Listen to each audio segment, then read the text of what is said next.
السلام عليكم ورحمة الله تعالى وبركاته. مرحبا بكم في قناة الموسوعة الشاملة للنساء.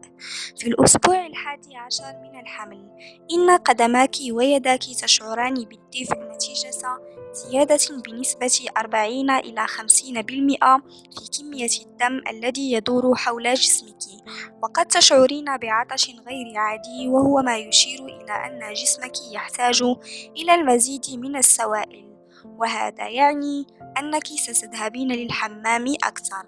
بالنسبة لك، فإن هرمونات الحمل تبدأ في التأثير على مستويات سكر الدم، وهو ما يؤدي إلى شعورك بالدوخة. وربما احتجت في هذا الأسبوع لفحوصات أشعة لاختبار مدى وجود أعراض متلازمة داون. الرحم الآن حجمه يوازي الحوض، وهنا يستطيع الطبيب استشعار الرحم عند المنطقة السفلى من البطن. تظهر تغيرات في أظافرك وشعرك، وتكون واضحة بسبب التغيرات في الهرمونات وزيادة حركة الدورة الدموية. نصائح وإرشادات لك سيدتي في هذا الأسبوع: عالجي انخفاض سكر الدم عن طريق تناول وجبات خفيفة من الخبز الأسمر بالنخامة أو قطع من الفاكهة. تأكدي من سلامة المكان الذي تعملين فيه لسلامتك وسلامة جنينك. عليك بتناول أطعمة غنية بحمض الفوليك، وخاصة الأوراق الخضراء.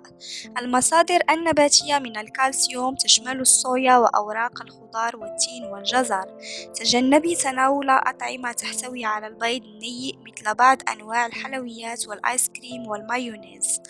أما بالنسبة لطفلك، فهو في هذا الأسبوع طوله 4 سنتيمتر فاصلة 1، ووزنه 7 غرامات، وهو بحجم حبة التين. يبدأ أولى حركات البلع والمص والتثاؤب. بدأ قلبه بضخ الدم إلى مختلف أجزاء جسمه. يتم نموه الآن بشكل سريع حتى الأسابيع الثالثة القادمة.